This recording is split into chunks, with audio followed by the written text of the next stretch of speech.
ಕತೆ ಹೆಸರು ನಗರದ ಸೊಸೆಗೆ ಹಳ್ಳಿ ಅತ್ತೆ ಕಲಿಸಿದ ಪಾಠ.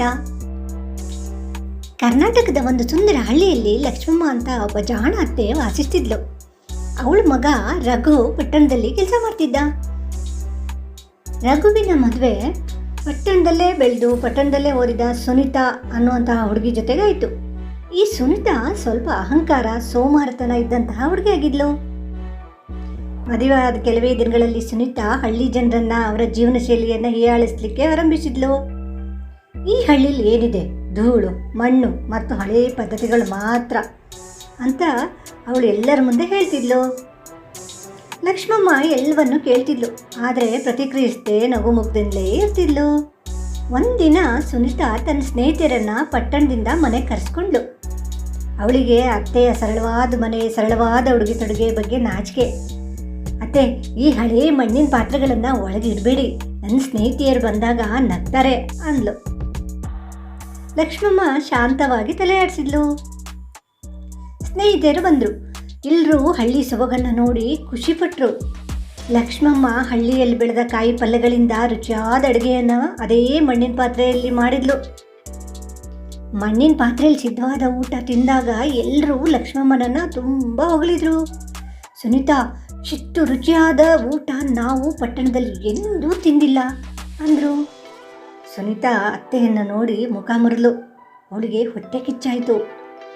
ಕೆಲ ದಿನಗಳ ನಂತರ ರಘು ಕೆಲಸದ ನಿಮಿತ್ತ 2 ವಾರಗಳ ಕಾಲ ಹೊರಗಡೆ ಹೋಗಬೇಕಾಯಿತು. ಸುನೀತಾ ಮನೆಯಲ್ಲಿ ಯಾವ ಕೆಲಸನೂ ಮಾಡಲಿಲ್ಲ. ಅವಳು ದಿನವಿಡೀ ಮೊಬೈಲ್ ಮತ್ತು ಟಿವಿಯಲ್ಲೇ ಕಾಲ ಕಳೀತಿದ್ಲು.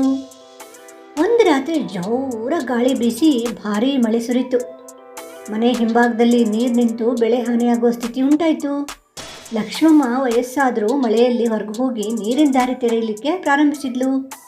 ಸುನೀತಾ ಇದನ್ನು ಕಿಟಕಿಯಿಂದ ನೋಡಿದ್ರು ಸುಮ್ಮನೆ ಇದ್ಲು, ಗಮನನೇ ಕೊಡಲಿಲ್ಲ. ಆದರೆ ಕಿಟಕಿಯಿಂದ ನೋಡ್ತಿರುವಾಗಲೇ ಸ್ವಲ್ಪ ಹೊತ್ತಿನಲ್ಲಿ ಲಕ್ಷ್ಮಮ್ಮ ಕಾಲು ಜಾರಿ ಬಿದ್ದುಬಿಟ್ಲು. ಸೊಂಟಕ್ಕೆ ಸ್ವಲ್ಪ ಹೊಡೆತ ಆಯಿತು. ಎದ್ದೇಳೋಕ್ಕೆ ಕಷ್ಟಪಡ್ತಾ ಇದ್ಲು. ಈಗ ಸುನೀತಾ ಬೇಕೋ ಬೇಡವೋ ಅನ್ನೋ ಥರ ಹೋಗಿ ಅವಳನ್ನು ಎಬ್ಸಿದ್ಲು. ಆ ರಾತ್ರಿ ಇಬ್ಬರು ಸೇರಿ ಅಂತೂ ಇಂತೂ ನೀರಿನ ಸಮಸ್ಯೆ ನಿವಾರಿಸಿದ್ರು. ಸುನೀತಾಳಿಗೆ ಮೊದಲ ಬಾರಿಗೆ ಹಳ್ಳಿ ಜೀವನ ಎಷ್ಟು ಕಷ್ಟ ಅಂತ ಸ್ವಲ್ಪ ಮಟ್ಟಿಗೆ ಅರ್ಥ ಆಯಿತು. ಸುನೀತಾಳ ಅಹಂಕಾರ ಮುರಿಯಲಿಕ್ಕೆ ಕೆಲ ದಿನಗಳ ನಂತರ ಲಕ್ಷ್ಮಮ್ಮ ಒಂದು ಉಪಾಯ ಮಾಡಿದ್ಲು. ಗ್ರಾಮದ ಮಹಿಳೆಯರ ಸಭೆಯಲ್ಲಿ ಸುನೀತಾಳನ್ನು ಮುಖ್ಯ ಅತಿಥಿಯನ್ನಾಗಿ ಘೋಷಣೆ ಮಾಡಿಬಿಟ್ಲು. ನಮ್ಮ ಸೊಸೆ ಪಟ್ಟಣದಲ್ಲಿ ಬಹಳ ಓದಿದಾಳೆ, ಎಲ್ರಿಗೂ ಹೊಸ ಹೊಸ ವಿಚಾರಗಳನ್ನು ಹೇಳ್ತಾಳೆ ಅಂದ್ಲು. ಸುನೀತಾ ಸಂತೋಷಪಟ್ಲು. ಸಭೆಗೆ ಹೋದಾಗ ಗ್ರಾಮಸ್ಥರು ಕೃಷಿ, ನೀರಿನ ಸಂರಕ್ಷಣೆ, ಕುಟುಂಬದ ಮೌಲ್ಯಗಳು, ಸಾಲದ ನಿರ್ವಹಣೆ ಹೇಗೆ, ಹೀಗೆ ಅನೇಕ ಪ್ರಶ್ನೆಗಳನ್ನು ಕೇಳಿದರು. ಸುನೀತಾಗೆ ಉತ್ತರಿಸಲಾಗಲೇ ಇಲ್ಲ. ಆದರೆ ಅಲ್ಲೇ ಇದ್ದ ಲಕ್ಷ್ಮಮ್ಮ ಪ್ರತಿಯೊಂದು ಪ್ರಶ್ನೆಗೆ ಜಾಣ್ಮೆಯಿಂದ ಉತ್ತರಿಸಿದ್ಲು. ಎಲ್ಲರೂ ಚಪ್ಪಾಳೆ ತಟ್ಟಿದ್ರು. ಅಂದು ಸುನೀತಾ ಪೆಚ್ಚು ಮೊರೆ ಹಾಕ್ಕೊಂಡ್ಳು. ಶಿಕ್ಷಣ ಪುಸ್ತಕಗಳಿಂದ ಮಾತ್ರ ಬರೋದಿಲ್ಲ, ಅನುಭವದಿಂದಲೂ ಬರುತ್ತೆ ಅನ್ನೋದು ಅವಳಿಗೆ ಅರ್ಥ ಆಯಿತು. ಪುಸ್ತಕ ಜ್ಞಾನಕ್ಕಿಂತ ಜೀವನದ ಅನುಭವವೇ ದೊಡ್ಡ ಗುರು ಅಂತ ತಿಳ್ಕೊಂಡ್ಳು. ಮತ್ತೊಂದು ದಿನ ಲಕ್ಷ್ಮಮ್ಮ ತನ್ನ ಹಳೆಯ ಬಂಗಾರದ ಬಳೆಗಳನ್ನು ಕಾಣೆಯಾದಂತೆ ನಾಟಕ ಮಾಡಿದ್ಲು. ಗ್ರಾಮದಲ್ಲಿ ಗುಸು ಗುಸು ಶುರು ಆಯಿತು. ಸುನೀತಾ ತಕ್ಷಣ ಹೇಳಿದ್ಲು, ಹಳ್ಳಿಲಿ ಕಳ್ತನ ಸಾಮಾನ್ಯನೇ ತಾನೇ, ಯಾರಾದರೂ ಹಳ್ಳಿಯವ್ರು ತಗೊಂಡಿರ್ಬೇಕು ಅಂತ ಹಳ್ಳಿ ಹೆಣ್ಮಕ್ಳ ಮೇಲೆ ಆರೋಪ ಮಾಡಿದ್ಲು. 3 ದಿನಗಳ ನಂತರ ಬಳೆಗಳು ದೇವ್ರ ಕೋಣೆಯಲ್ಲೇ ಸಿಕ್ಕವು. ಆಗ ಲಕ್ಷ್ಮಮ್ಮ ಎಲ್ಲರ ಮುಂದೆ ಹೇಳಿದ್ಲು, ಸಾಕ್ಷ್ಯವಿಲ್ಲದೆ ಅನುಮಾನಿಸುವುದು ಒಂದು ರೀತಿಯ ಕಳ್ತನವೇ, ಅದು ಒಳ್ಳೆಯವರ ಮಾನ ಕದಿಯುತ್ತದೆ ಅಂದ್ಲು. ಸುನೀತಾಳಿಗೆ ತನ್ನ ತಪ್ಪು ಅರ್ಥ ಆಯಿತು. ಆಕೆ ತಲೆ ತಗ್ಗಿಸಿದ್ಲು. ಸುನೀತಾ ಯಾವಾಗಲೂ ಪಟ್ಟಣದವ್ರು ಮಾತ್ರ ಬುದ್ಧಿವಂತರು ಅಂತ ಹೇಳ್ತಿದ್ಲು. ಒಂದಿನ ಲಕ್ಷ್ಮಮ್ಮ ತನ್ನ ಸಂಬಂಧಿಕರನ್ನು ಕರೆಸ್ಕೊಂಡ್ಲು. ಅವರು ನೋಡೋಕೆ ಸರಳ ರೈತರಂತೆ ಕಾಣ್ತಿದ್ರು. ಸುನೀತಾ ಅವರಿಗೆ ಸರಿಯಾಗಿ ಆತಿಥ್ಯ ನೀಡದೆ ನಿರ್ಲಕ್ಷ್ಯ ಮಾಡಿದ್ಲು. ಊಟಕ್ಕೆ ರೆಡಿ ಮಾಡಿದ ಲಕ್ಷ್ಮಮ್ಮ ಊಟದ ವೇಳೆ ಅವರನ್ನು ಸೊಸೆಗೆ ಪರಿಚಯಿಸಿದ್ಲು. ಆಗ ಸುನೀತಾಳಿಗೆ ಗೊತ್ತಾಯಿತು, ಅಲ್ಲಿ ಬಂದವರು ಒಬ್ಬರು ನಿವೃತ್ತ ಪ್ರಾಧ್ಯಾಪಕರಾಗಿದ್ದರು, ಇನ್ನೊಬ್ಬರು ದೊಡ್ಡ ಉದ್ಯಮಿಯಾಗಿದ್ದರು, ಮತ್ತೊಬ್ಬರು ವಿಜ್ಞಾನಿ. ಈಗ ಸುನೀತಾಳಿಗೆ ಭಾರೀ ಮುಜುಗರ ಆಯಿತು. ಲಕ್ಷ್ಮಮ್ಮ ನಗುತ್ತಾ ಹೇಳಿದ್ಲು, ಮನುಷ್ಯನ ಬೆಲೆ ಅವನ ಉಡುಪಿನಿಂದಲ್ಲ, ಅವನ ಗುಣ ಮತ್ತು ಜ್ಞಾನದಿಂದ ಬರುತ್ತೆ. ಹೀಗೆ ಲಕ್ಷ್ಮಮ್ಮ ಒಂದಿನ ದುಃಖದಲ್ಲಿರುವಂತೆ ನಡೆಸಿದ್ಲು. ಭಾರೀ ಬೇಜಾರಿನಲ್ಲಿರುವಂತೆ ಮುಖ ಮಾಡ್ಕೊಂಡು ಕೂತಿದ್ಲು. ನಮಗೆ ದೊಡ್ಡ ಸಾಲ ಇದೆ, ಸ್ವಲ್ಪ ಖರ್ಚು ಕಡಿಮೆ ಮಾಡಬೇಕು ಅಂದ್ಲು. ಸುನೀತಾ ಬೇಸರದಿಂದಲೇ ಮನೆ ಕೆಲಸಗಳನ್ನು ಮಾಡೋಕ್ಕೆ ಶುರು ಮಾಡಿದ್ಲು. ಅಗತ್ಯವಿಲ್ಲದ ಖರ್ಚುಗಳನ್ನು ಸ್ವಲ್ಪ ನಿಲ್ಸೋಕೆ ಪ್ರಾರಂಭ ಮಾಡಿದ್ಲು. 1 ತಿಂಗಳ ನಂತರ ಲಕ್ಷ್ಮಮ್ಮ ಸತ್ಯ ಹೇಳಿದ್ಲು. ಯಾವ ಸಾಲವೂ ಇಲ್ಲ, ಹಣದ ಬೆಲೆ ತಿಳಿಯಲೆಂದು ಹೀಗೆ ಮಾಡಿದೆ ಅಂದ್ಲು. ಆಗ ಸುನಿತಾಳಿಗೆ ಹಣ ಗಳಿಸುವುದು ಎಷ್ಟು ಕಷ್ಟ ಎಂಬುದು ಅರಿವಾಯಿತು. ಗ್ರಾಮೋತ್ಸವದಲ್ಲಿ ಲಕ್ಷ್ಮಮ್ಮ ಸೊಸೆಯನ್ನ ಮುಖ್ಯ ಸಂಘಟಕಳನ್ನಾಗಿ ಮಾಡಿದ್ಲು. ಮೊದಲಿಗೆ ಸುನಿತಾ ತುಂಬ ಆತ್ಮವಿಶ್ವಾಸದಿಂದ ಒಪ್ಕೊಂಡ್ಳು. ಖುಷಿಯಾಯ್ತು ಅವಳಿಗೆ.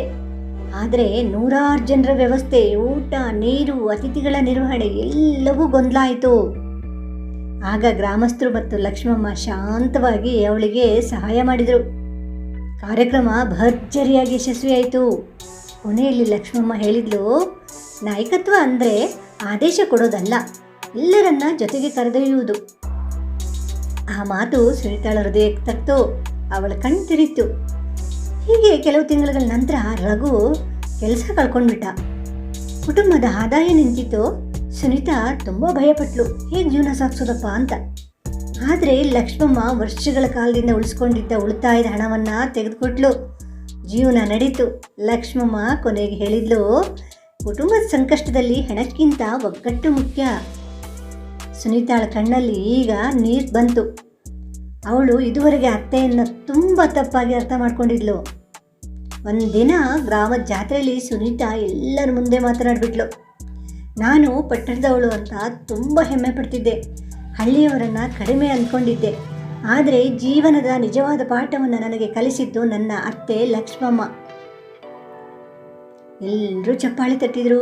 ಲಕ್ಷ್ಮಮ್ಮ ನಗ್ತಾ ಹೇಳಿದ್ಲು, ಮನುಷ್ಯ ದೊಡ್ಡವನಾಗೋದು ಅವನಿರುವ ಸ್ಥಳದಿಂದ ಅಲ್ಲ, ಅವನ ಗುಣದಿಂದ. ಆ ದಿನದಿಂದ ಸುನಿತಾ ಹಳ್ಳಿ ಜನರಿಗೆ ಸಹಾಯ ಮಾಡೋದನ್ನು ಆರಂಭಿಸಿದ್ಲು. ಹಳ್ಳಿಯವರು ಸಹ ಅವಳನ್ನು ತಮ್ಮ ಮಗಳಂತೆ ಪ್ರೀತಿಸಿದ್ರು. ಈ ಎಲ್ಲ ಘಟನೆಗಳ ನಂತರ ಒಂದಿನ ಸುನಿತಾ ಅತ್ತೆ ಕಾಲಿಗೆ ಬಿದ್ದು ಹೇಳಿದ್ಲು, ಅಮ್ಮ, ನೀವು ನನಗೆ ಬೈದು ಬದಲಾಯಿಸಲಿಲ್ಲ, ಬುದ್ಧಿವಂತಿಕೆಯಿಂದ ನನ್ನ ಕಣ್ಣು ತೆರೆಸಿದಿರಿ. ಲಕ್ಷ್ಮಮ್ಮ ಅವಳನ್ನು ಬಿಗಿದಪ್ಪಿದಳು. ಉಪದೇಶದಿಂದ ಆಗೋ ಬದಲಾವಣೆ ತುಂಬ ಕಡಿಮೆ, ಅನುಭವದಿಂದ ಆಗೋ ಬದಲಾವಣೆ ಶಾಶ್ವತ ಅಂತ ಹೇಳಿದ್ಲು. ಈ ಕಥೆ ನೀತಿ ಏನಂದರೆ, ಅಹಂಕಾರ ಮನುಷ್ಯನನ್ನು ಒಂಟಿಗೊಳಿಸುತ್ತೆ, ವಿನಯ ಮತ್ತು ಅನುಭವ ಅವನನ್ನು ಎಲ್ಲರ ಹತ್ತಿರಕ್ಕೆ ಕರ್ಕೊಂಡು ಹೋಗುತ್ತೆ. ಬುದ್ಧಿವಂತರು ಜಗಳ ಮಾಡಿ ಗೆಲ್ಲೋದಿಲ್ಲ, ಪರಿಸ್ಥಿತಿಯ ಮೂಲಕ ಸತ್ಯವನ್ನು ಅರಿಯುವಂತೆ ಮಾಡಿ ಗೆಲ್ತಾರೆ.